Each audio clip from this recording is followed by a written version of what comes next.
All right. Let's kick this off. CMMC is the topic. CMMC is the topic. Welcome to our number 2 podcast. Yes, something everybody's thinking about. So Yeah, everybody's got opinions. let's get started with that. All right. Do you have any? Let's just start off with your most contrarian take. Well, let's talk about like what is CMMC. Let's just cover that real quick. Okay. So CMMC is a framework that got released a few years ago that it is already on its second revision, which actually is good for all of us as contractors. And it aligns closely with the NIST 800-171, but it also includes some additional policies that are required from the DFARS. And what this does is it makes it so that it's requirement to basically show that us as government contractors are meeting minimum requirements for security internally for our own networks, which truthfully I think is a great thing. If you asked me a year ago, I had a different opinion perhaps, or 2 years ago, because it was a little bit of a mess and how it was going to be done. And I really like what they've done with the 2.0 standard. So the 2.0 standard has 3 levels now: CMMC level 1, CMMC level 2, CMMC level 3. The only difference is CMMC level 2 has a self-assessment or a C3PAO assessment, which means you've been audited by an external party. And level 3 also requires the audit from a C3PAO as well. Right. Now, 99%, this is what's recorded, of contracts will only need CMMC level 2 audited or lower, and the 1% will require CMMC level 3. So I have predominantly focused on CMMC level 2 with the C3PAO audit. So how do you know that that's the case? The 99%? It's actually published information from the Department of Defense, which is great. Okay. That the majority of the... Yeah. Okay. Yeah. And obviously, level 1 is a lot easier, less controls, less requirements than level 2. Self-attestation, right. Right. And level 3 is even more difficult. So right. If a company is pretty disorganized right now, everything's messy, and they want to get from that to audit ready, how much theoretically do you think that would cost? Well, so that's where things get a little interesting, because the costs, there's a lot of things that are going out there on the internet. And, I've experienced personally firsthand where someone calls you and says, hey, we're an MSP. We can do your entire, CMMC enclave and manage all that. And it's only going to cost you $125,000 to $250,000 a year. Well, first off, as a small business, I don't want to do that because I don't want to lose control over things, number one. And number two, that's insane. Yeah. We've got these ambulance chasers out there trying to take advantage of small businesses, and I'm working really hard not to do that. So what does it cost? Well, it depends on how much you're actually following it, right? So I want to clarify something. This is not something new. This is something that everybody was supposed to be doing with the NIST 800-171 and the SPRS report that you were supposed to generate and, self-attest that this is the stuff that I'm doing. Right. So everybody's like, oh my gosh, it's all this extra money. Should have already been. You should have been doing a lot of this already. So, mileage may vary, right? So what I will tell you is you need a few things at a minimum. You need an IDP MFA framework, which is like, single sign-on for all of your stuff with multi-factor authentication. You need, an MDM to manage your devices. You need, a SIM to make sure you're getting all the audit logs. I mean, there's a bunch of things. Now, all this stuff can add up. Now, if you're doing it carefully and kind of methodically, it's not going to be $100,000 a year, right? It could be for the first year, and then you optimize and figure it out. I would say that most companies are going to spend between $30,000 and $50,000 just in internal tools that you need for a 50-person or less company. Even like a small 10-person company is probably going to spend 20 or 30 at a minimum. Yeah. So, speak more to that. That could vary. The difference between cost and preparation, maybe a mock assessment, and then that's where things get a lot harder, right? So if you're doing a mock assessment by yourself, by just downloading all the controls and then creating documents and things like that, that's great. That's a lot of work. I would tell you that that is going to take you a lot of time. And truthfully, that's where we started, 3-4 years ago when CMMC 1.0 standard came out, looking through all the controls in a spreadsheet and trying to figure out who's doing what. And maybe I put this in Microsoft Planner or, what's the other thing they use? Anyway, it's just some kind of task management to figure out who's doing what. Yeah. Oh my gosh, what a nightmare. And truthfully, that's where this kind of was born. Like, okay, we have a requirement to do this. There are a few platforms out there that do this and do it well. I'm just trying to make this more accessible to the small business, government community. So, that's where this was kind of born out of. So, jumping into the self-assessment, I would say that's the next thing you need to do. Like, take an audit of all the things if you're using a tool like the Virtual Dojo CMMC framework analysis, you just connect it to all the different security components that I mentioned. Like, all right, I'm using Microsoft Entra ID. All right, link it in here. Read-only access to read the controls that you've got and Right. the users. Are they MFA enabled or not? Same thing with your MDM. Are you actually managing your stuff? Vulnerability assessment on your devices. Are you doing that? Let me connect to your SIM to find out, like, are you actually collecting logs? Are you doing anything with them? Yeah. Like the good thing about this is if you're missing something, well, then here's the things that we connect to. And if you're using something that we're not connected to, open up a ticket. We'll look at, see how difficult it is. And if this is something that's widely adopted, and if so, we'll use it. If not, there's some manual things you can do to say like, hey, yeah, I really am doing this. And this is where you got to go for it. But doing a self-assessment, the way I view it is you onboard and add the different technologies that you're going to use. And then you run an assessment, CMMC level, 1, 2, or 3. And then it's like, all right, let me take an analysis. All right, here's where you're at. Here's your gaps. The part that's the most important for all of us as small businesses is what do I need to do? Like, seriously, what do I need to click in Okta to turn on something? What do I need to click in Office 365? What do I need to click in Google Workspace? Yeah. Because that can get really daunting because there's a lot of stuff. And we're walking you through that. And then when you're done, you could just run another, like, all right, run another assessment, run a gap analysis on that. Oh, cool. Those are closed. Great. Yeah. And that's evidence now for your auditor. Right. I can see that. Like, here's the controls I'm looking for. Here's the evidence I've collected for that. Same thing with the policy analysis, right? Writing 40 plus documents can get pretty daunting. Well, we have templates for that. And if you have your own, you just upload it. I'll use AI to check to see if it meets the things that the controls are looking for. And if not, I'll make some recommendations. It's up to you to accept them or not. I want to get your take on what some of the biggest misunderstandings are. Yeah, that's a great one.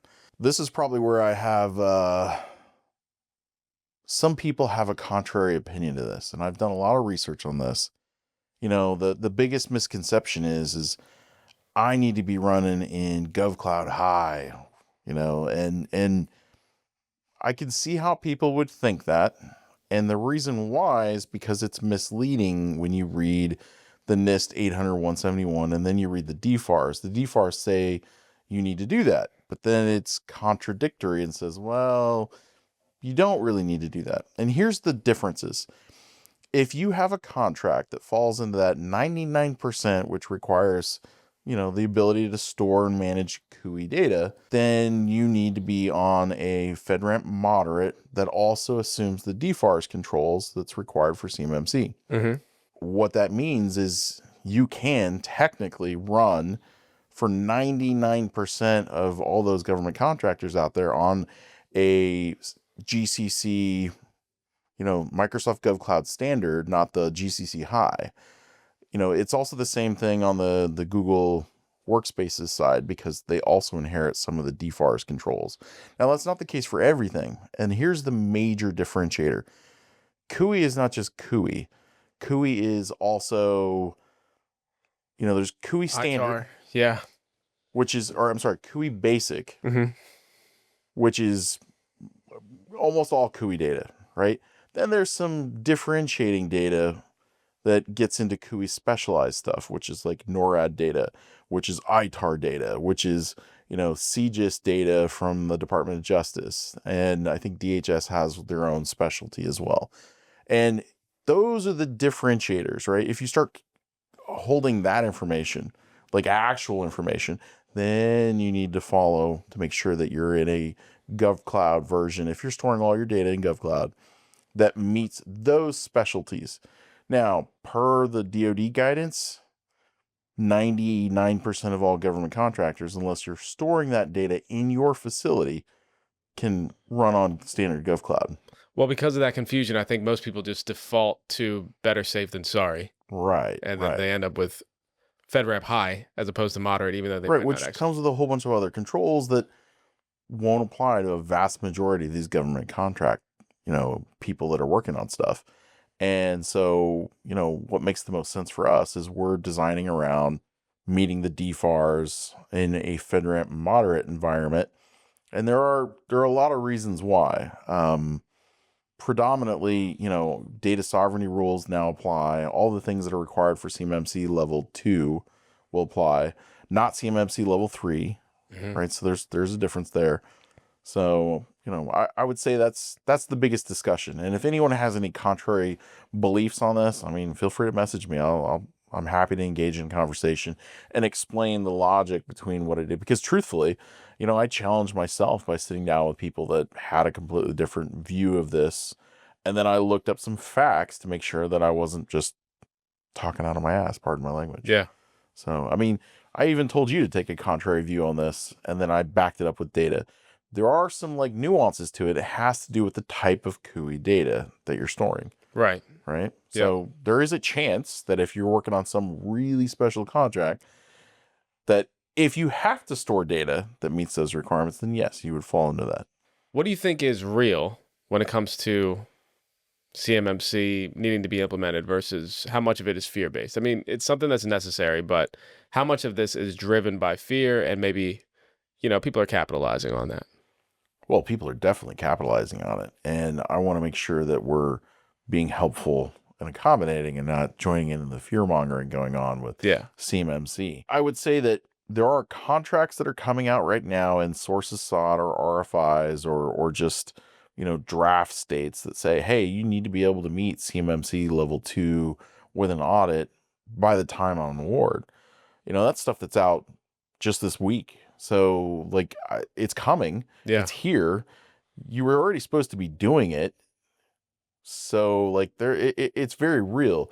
Now, the go live date on when stuff is becoming really important is, my understanding is it's actually November of 2026 when a lot more contracts will come out requiring CMMC level 2 or higher. And, it's not a joke. It's really, really important. It's coming. And here's the thing. Timing is really against us because best case scenario will take 2 or 3 months to do an actual audit, right? You need to do a self-assessment or a mock assessment with an auditor. Yeah. And, they'll tell you okay, if this were real, you are going to pass or you are going to fail. And then they go through and they do it again. They're not supposed to advocate or, help you. Yeah. They can help you. They can't tell you exactly what to do to close that out because they have a conflict of interest, right? Yes. So, now they can educate you on what these things are. They can't exactly tell you what to do, right? They might nudge you well, you just got to check this box or you just need to turn multi-factor authentication on. Yeah. It's up to them. So, you got to think about it this way, right? So we're talking about November, the end of November right now as we're recording this. And you've got December, January, February. Let's say it takes you 2 or 3 months to actually, add all this stuff in, click assess. All right, I got to do all these things for Okta or Microsoft or Google, and then do the same thing for all your email. You have 2 or 3 months to do the actual work, unless you have more time. You bang it out in a week or two. Yeah. Might be a crazy week, but it's possible. And then it's still, you got to get on an assessor's schedule. Right. They're busy. That's not to say that they're not. There are some that we found that we're working with that, have availability in March. But, if it's March, April, May, now busy season kicks in for all the government contracting. You don't want to run it down to the... That's my point, right? So if I reverse engineer this timeline, it's now. It's now. For sure now. Yeah. Okay, so you are a CEO, but let's just say you're playing the role and you have to allocate 250K. How would you do that? Well, first off, I would hope that it wouldn't actually cost $250,000, Fair. right? Yeah.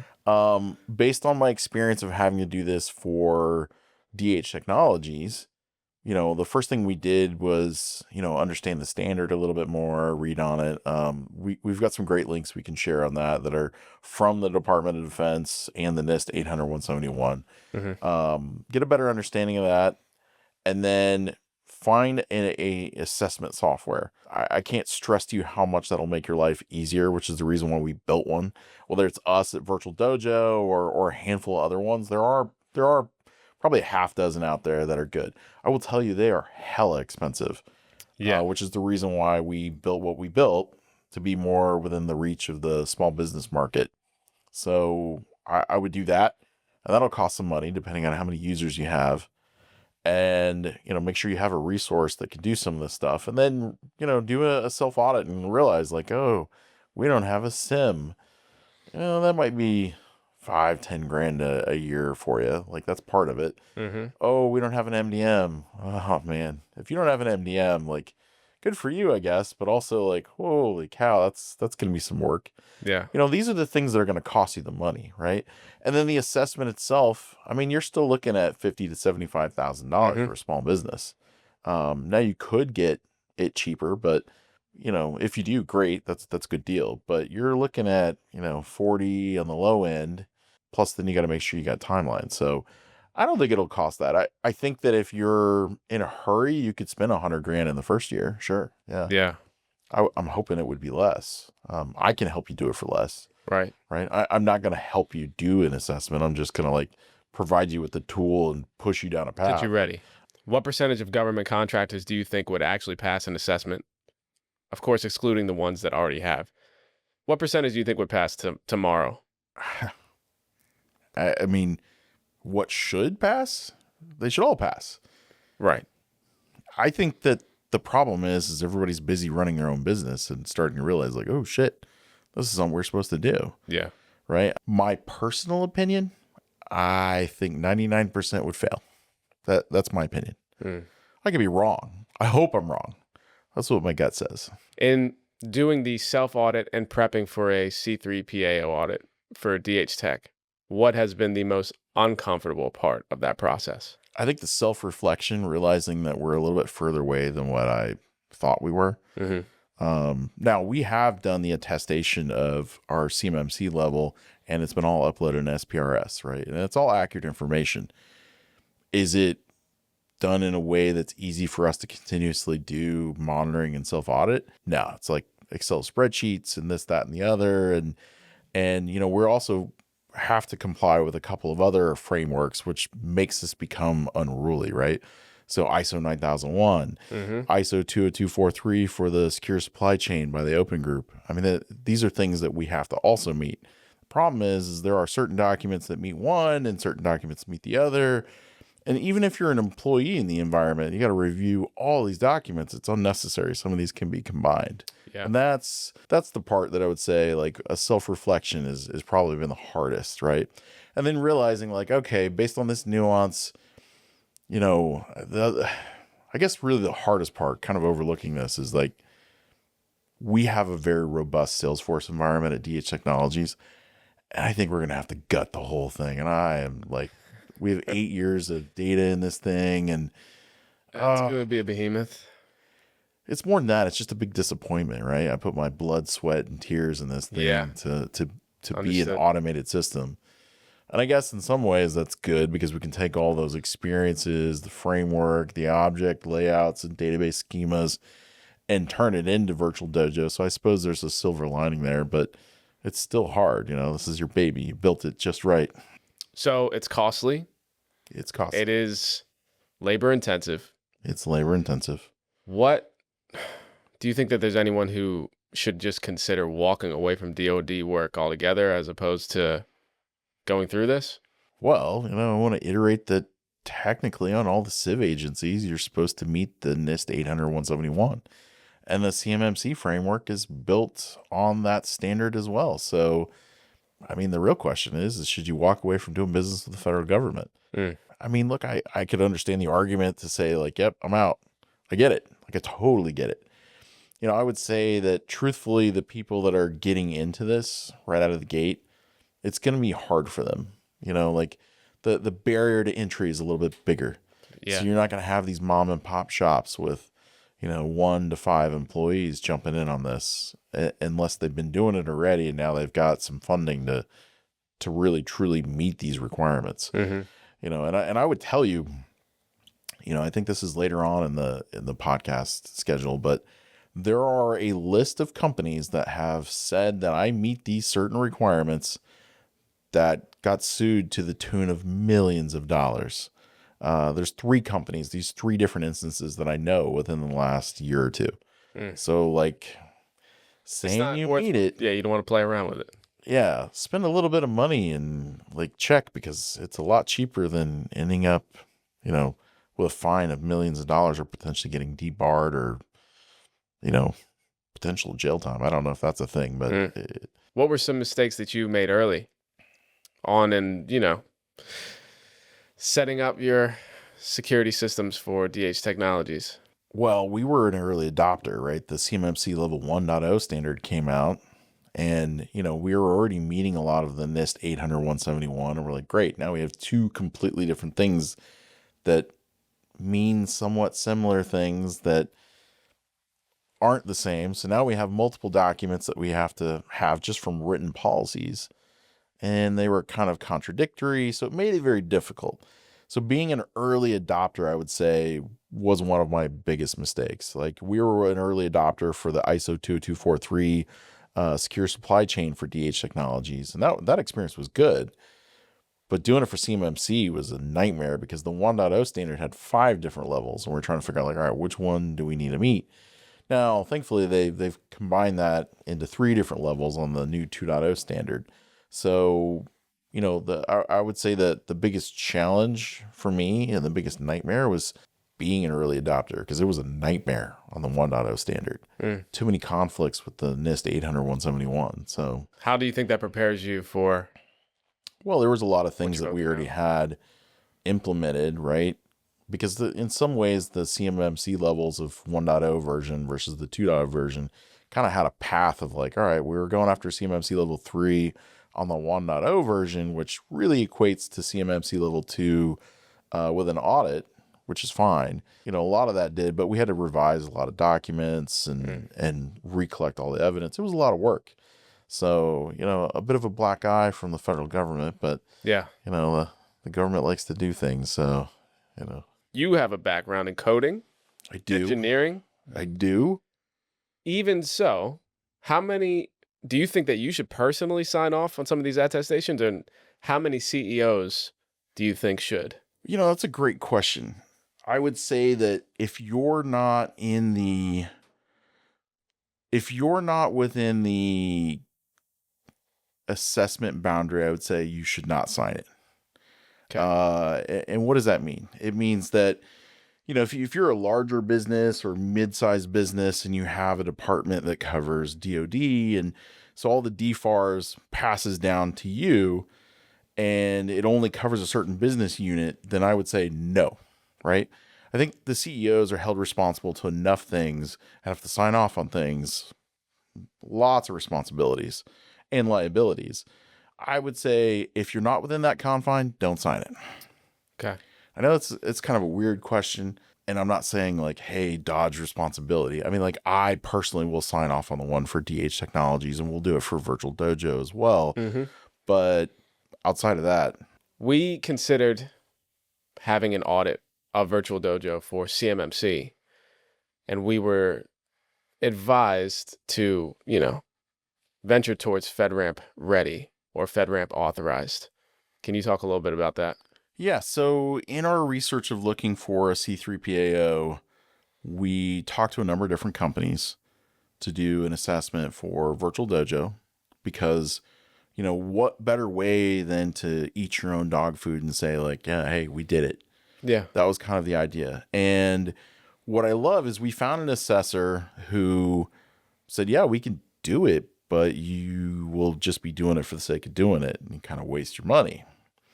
He said, what you really need to do is get FedRAMP certified. Well, that obviously, anyone who's sitting in my shoes Yeah. building a SaaS product, it's like a death blow. Like, oh, I don't want to do that. It's a lot of work. Mm-hmm. Well, we dove into it, and we had a more detailed conversation with the auditor. And, it's something that I believe we're going to go after, right? We have more research to do, but it's something that we're going to do. If we're a government contracting platform, a GovCon platform, then I think we need to do that, right? I think that we owe it to those users that are doing it. It'll allow them to store CUI basic data. Mm-hmm. Think about that for a minute, within the platform. And I think it's important. It's going to be expensive, yes. Yeah. But we're either foolishly dedicated or we're dedicated to the cause. Agreed. You mentioned that a lot of these frameworks, like the NIST 800-171, apply to a lot of these other agencies already as well. Do you think that CMMC eventually will be applied to civ, SLED, commercial? That's a great question. I think we need to follow common frameworks. And if CMMC is following the NIST 800-171 and another organization wants to do it, I think we need to piggyback off of tried and true. Now that's up for the government. They're going to do whatever they're going to do. But, I've already been hearing rumors of like, well, DHS doesn't want to follow that because it's really hard for government contractors. I'm not saying it isn't. It is. It doesn't have to be. So I keep hearing rumors of the CMMC light. Okay. Just means CMMC level 1. Let's stick with a common standard here. Yeah.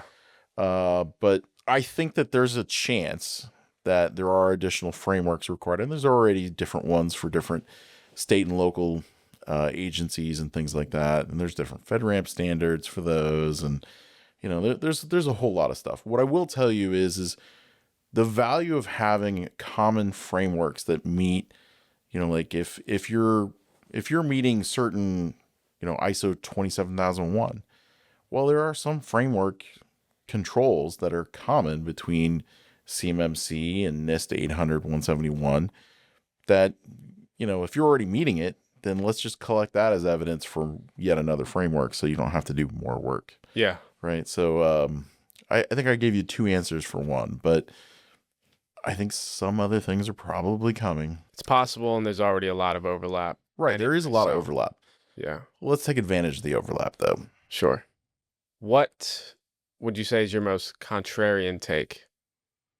You mentioned earlier about the way CUI is stored either. How has actually building the platform and engineering it informed you further about CMMC? What have you learned during the process? No, I think that's important to cover because, it's one thing to say, hey, I'm meeting CMMC compliance and all that, and here's all my artifacts, my evidence, and it's another to build a platform to help you figure that out because you have to understand it in detail. Yeah. You really do. It's like, if you're teaching a course for, something you might be an expert in, but if you're going to teach a course, you got to like kind of brush up again and like, all right, the things I take for granted, right? Let me remember just one more take at it. And then you present it in front of an audience, right? I would say that that's definitely been a bit of an eye opener because, there are all sorts of written policies and procedures that are required, and there's some overlap from other standards. And I had to kind of dive into this a little bit deeper with our development team to make sure that like, what are common things between these? Because I don't want to have 50 documents when 30 will work, or 25 or whatever. I want to make sure that if you're a user and you're getting onboarded and you're acknowledging policies, that you're not doing it for every single framework. There might be one document that covers multiple different frameworks. Yeah. And that should be transparent to you as an end user anyway. So I think just getting a very intimate, very detailed understanding of all these frameworks is probably that. And what does that mean for the different cloud providers and MDMs and SIMs and all this stuff? Are they meeting those requirements, right? So that's where things get a little interesting. Have you had to think about how the system will fit other contractors that are outside of the scope of what DH Technologies has to do? Absolutely. Yeah. Make sure that it will also be effective for them? Yeah, the real value of of these betas that we're doing is I'm really listening. Like, I want to know. My way is not always the right way. And in fact, I would say in the last 2 days, a customer that's already using our system was like, well, why don't you do it like this?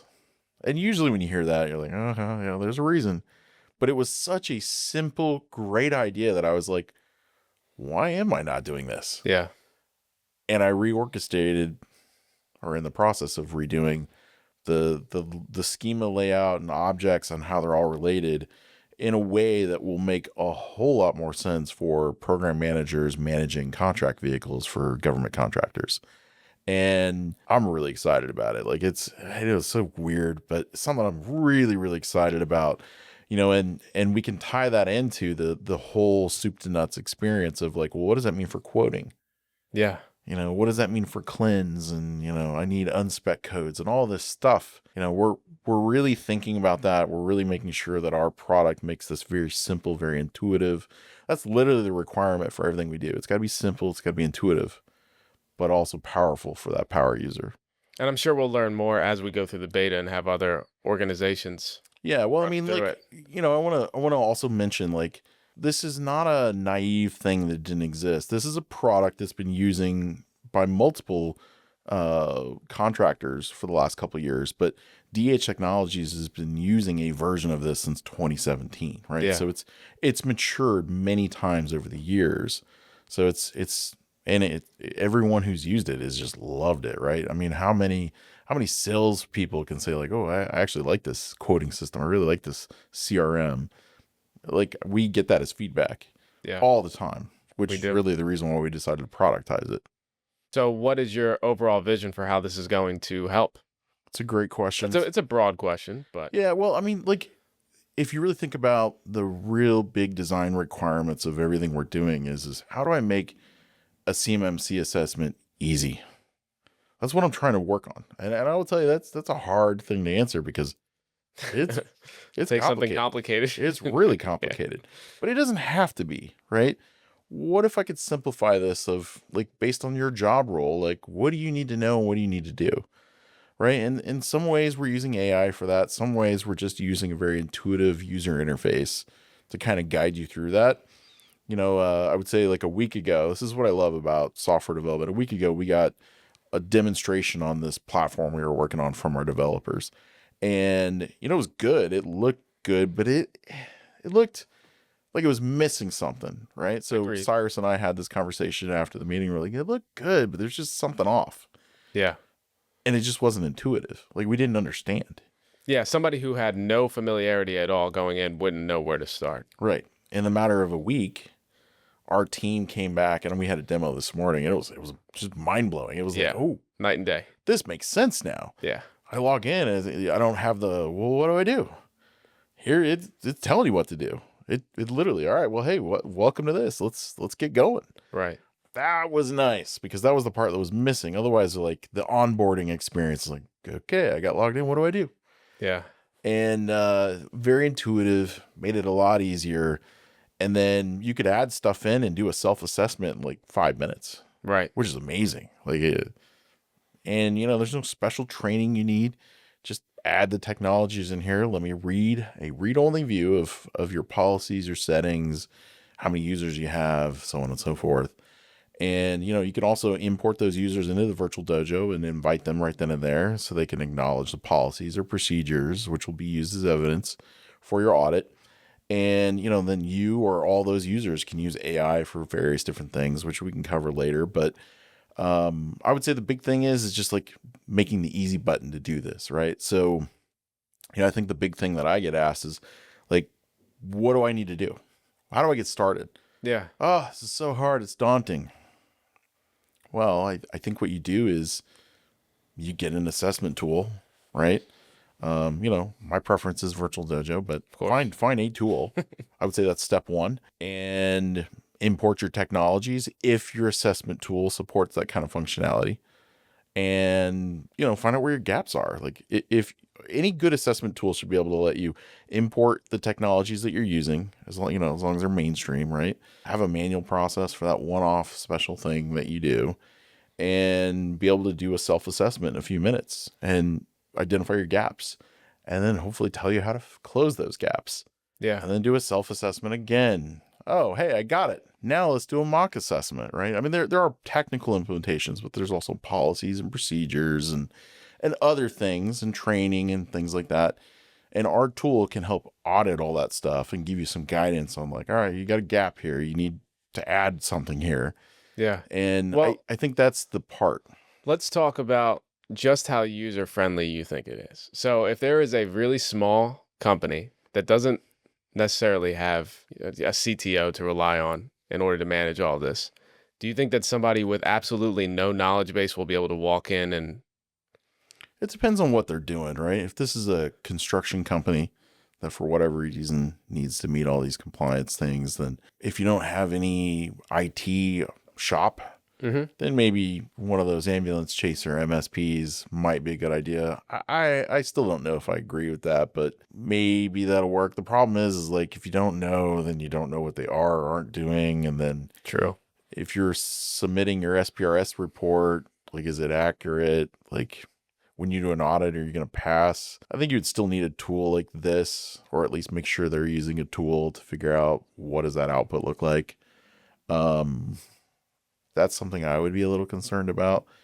But I would say as long as you have an IT shop that can do some of these technical implementations, the good news is it'll tell you what you need to do. Yeah. Now, I'll tell you, just like following any STIGs or any security vulnerability assessment stuff, if you just turn this stuff on, you're going to break a bunch of stuff. So like there's a reason why we tell you how to do it and don't do it. Like, because we could alter the product. So it's like, all right, click here to turn this thing on or off. Well, I don't want to do that because you don't know what it's going to do. I mean, that's also why we're like not opting to do it ourselves. Yeah. And it's going to be read-only access and allow. Right. the user to- Right. I don't, and then the thing that's great about our tool is if you have configuration drift where someone turns something on or off or turns MFA off for a user, and then if it runs a self-assessment in another week or a month or whatever, oh, hey, Carol, why did you turn that off? Oh, because of this thing. Okay, well, we need to document that or create a poem, and we need to either turn it back on. Like, Yeah. that's the benefit of this is you don't have to have that MSP if you just get it set up. The hardest part is getting it set up, the first part, right? So right now, as we're building it, we already have it working for CMMC 2.0. Of course, that's on the back of NIST. Any other frameworks that you anticipate adding in sooner rather than later? Yeah, I mean, we're going to add in ISO 9001 after we get these done because we need it for DH Technologies. And, honestly, that's been a pretty solid framework for me for growth and stuff like that. Proven repeatable processes. I think that's great. I think the other thing is if we're going to go after FedRAMP certification for Virtual Dojo, I'd rather use the tool that I already know works. So I'd imagine we'll add that in there just so we can know if we're meeting it or not. It'd be kind of ridiculous to go out and buy another tool and whatever. I could spend a little bit of time with the developers and get all the controls added for FedRAMP and policies and procedure templates and stuff like that. So, I mean, that's what I'm planning on doing. I mean, and then here's the thing. We're going to make it so that you can add custom frameworks that's something unique for you. And, it doesn't always have to be technical frameworks. I mean, the whole system's built to cover all the policies and procedures. So, it should be able to support just about anything. What is one piece of closing advice that you would give to any SMB that is about to go through this or is exploring it? I would say jump on it right away. It will take you less time than you think and more time than you think as well.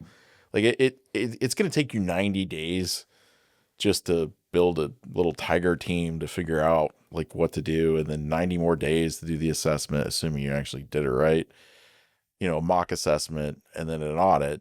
Like it's going to take some time and you got to get on someone's schedule. I would say like, figure out how much you can do, right? And where you're at. Maybe run an assessment against your stuff to do a gap analysis, figure out how much stuff you're really going to have to do. And then you need to get on a C3PAO auditor schedule immediately.